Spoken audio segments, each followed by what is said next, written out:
How to become a partner. Welcome. During this presentation, we will see the main requirements to apply for a Framework Partnership Agreement, or FPA, with us.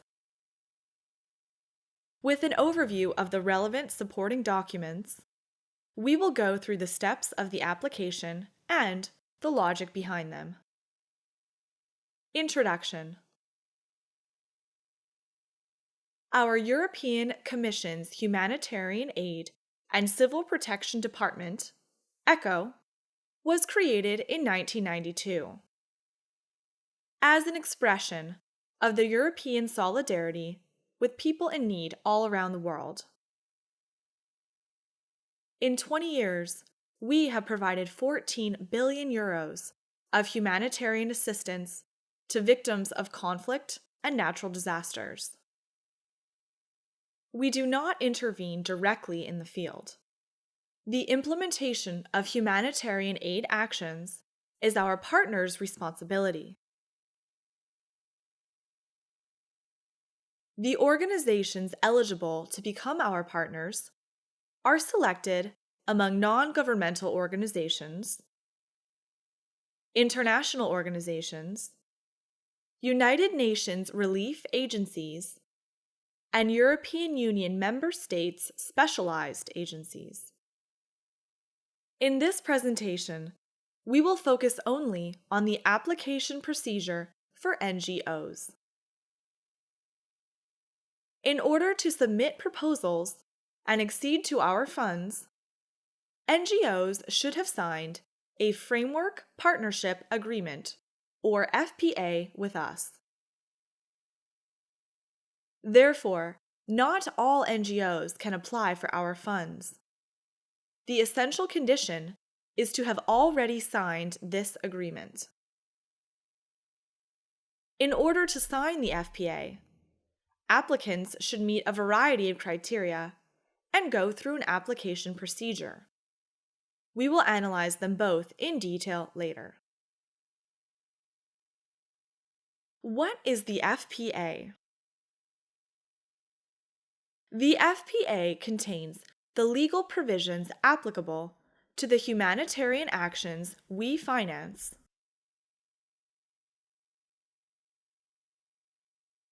And sets the principles of partnership between us and the humanitarian organizations by defining respective roles, rights, and obligations. The most recent FPA entered into force on January 1st, 2014. It shall remain valid until December 31st, 2018. Qualified NGOs can apply anytime with the modalities that we will see in a few minutes. The first objective of the FPA is to establish a stable and long-term cooperation mechanism between the NGO and ECHO. The second objective is to promote the concept of quality partnership based on professionalism, diversity, capacity to respond to humanitarian needs, adherence to agreed rules and standards, and a commitment to improve the delivery of humanitarian aid. Finally, the FPA promotes the quality, efficiency, and effectiveness of humanitarian aid. To ensure that union-funded humanitarian aid actions are implemented in the most appropriate, rapid, efficient, and effective manner, and that they are able to reach the expected results. FPA Partnership Criteria. To become our partner, NGOs should meet the so-called eligibility and suitability criteria set down in Article 7 of the Humanitarian Aid Regulation. To meet the eligibility criteria, the applicant should be a completely not-for-profit entity, established in the member state of the European Union, or of the European Economic Area, Norway, Iceland, and Liechtenstein, in Switzerland, or in the former Yugoslav Republic of Macedonia. NGOs established in the US or in a developing country and who do not have offices in the European Union are not qualified for partnership. Such organizations may, however, intervene as implementing partners of our partners. An implementing partner is a not-for-profit organization that supports the implementation of the action. Non-compliance with the eligibility criteria will lead to a rejection of the application. To meet the suitability criteria, applicants must demonstrate their administrative, financial, human resources, logistical, and technical capacities. If the NGO does not have these capacities, it is evaluated as not suitable for a partnership. For instance, the applicant must demonstrate at least 3 years of humanitarian aid experience and should also be able to submit audited accounts for the last 2 years. It should be ready to take part in the coordination systems set up for humanitarian actions.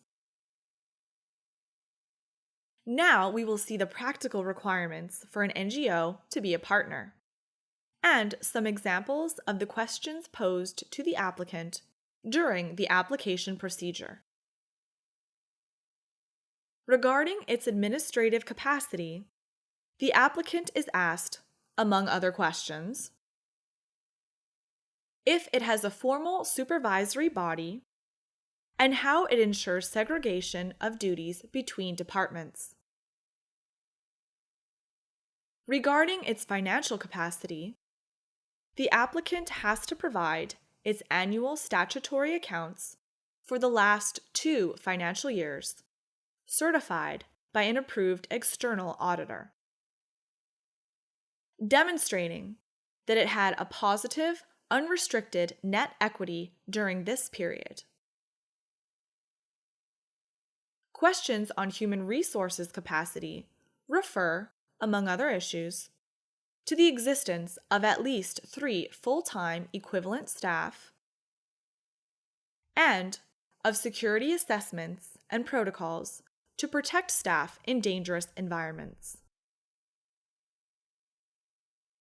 As for logistical and technical capacity, the applicant must be compliant with humanitarian principles and minimum international basic standards, applicable to property, supply, works, and service contracts regarding procurement procedures. Furthermore, compliance with humanitarian principles is also an important element taken into consideration. In fact, the applicant will be asked if it adheres to the Code of Conduct for the International Red Cross and Red Crescent movement, and the NGOs in Disaster Relief, or similar documents. If not, we will ask the applicant if it complies at least with the humanitarian aid principles. Finally, the NGO should not be in any of the exclusion criteria listed in Articles 106 and 107 of the Financial Regulation, namely, that it is not bankrupt, or guilty of grave professional misconduct, or involved in fraud or corruption. Timeline and application procedure. Now let's see the timeline and the procedure to apply for the signature of the FPA.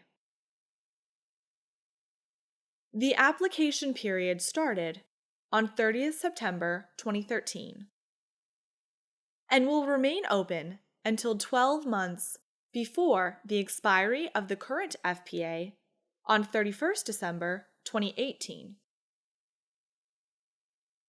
Applications for the signature of the FPA can only be drafted online through the electronic exchange system APEL. The application procedure is composed of 2 steps. 1. Pre-selection phase. Partners are asked to reply to 13 questions. 2.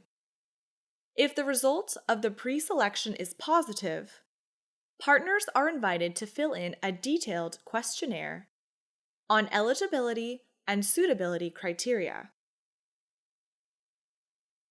Let's see now how to accede to the questionnaires and submit them to us.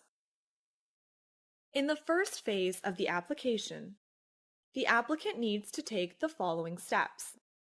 First of all, the person in charge of the application procedure should register the organization in APEL through the European Commission Authentication Service.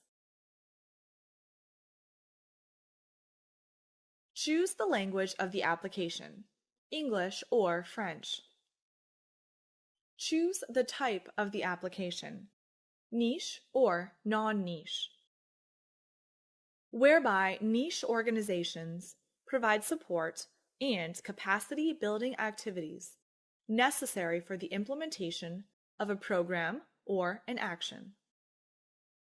Then, fill out the identification form and answer the set of pre-selection questions. The answers to these pre-selection questions allow ECHO to check if the applicant applies with the minimum mandatory eligibility criteria. If the applicant provides a negative answer to one of these questions, the application is automatically rejected. If the outcome of the pre-selection is positive, the applicant will be able to proceed to the detailed questionnaire and to complete the application. The detailed questionnaire represents the second phase of the application. We use this to check the compliance of the applicant with the eligibility and suitability criteria.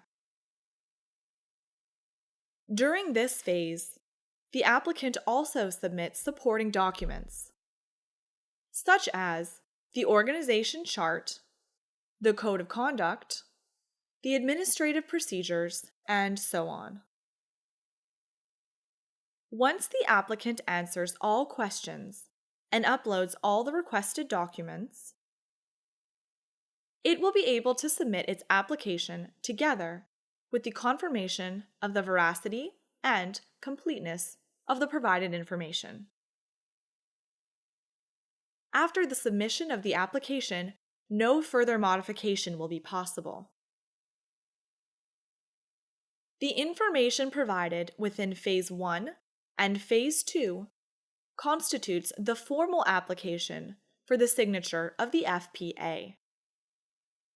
The application will involve the recording and processing of personal data with reference to Article 26 of the General Conditions to the FPA. Once received, we will proceed with the assessment of the application. Following a preliminary legal, operational, and financial analysis of the information provided, we may request further information to the applicant and/or to the national authorities of its country of registration. This information should usually be provided within a maximum of 30 days after the request. The applicants that successfully pass the preliminary review will be invited for a meeting with us. The applicants will be informed in due time of the outcome of their application. Rejected applicants after completion of the full selection procedure will be, in general, excluded from submitting a new application for 1 year. If the outcome of the application is positive, the organization will sign the FPA. The signature of the FPA does not guarantee that you will receive funding. To receive funding, specific project proposals should be submitted and approved. Conclusion. Our journey is about to finish. Now let's see where we can find further useful information. On DG Echo Partners Help Desk, you can find the text of the FPA and all related documents, including the general conditions we mentioned before, the humanitarian aid regulation, and the financial regulation. Thank you for watching this presentation. We hope that you enjoyed it and that you now feel confident in starting your application procedure. Please remember that you have many tools at your disposal for any future reference. You can always refer to the Partners Help Desk website. As you can see, the left menu is organized into several sections. By clicking on Become a Partner, you will find everything you need. Thank you for attending this presentation, and see you soon.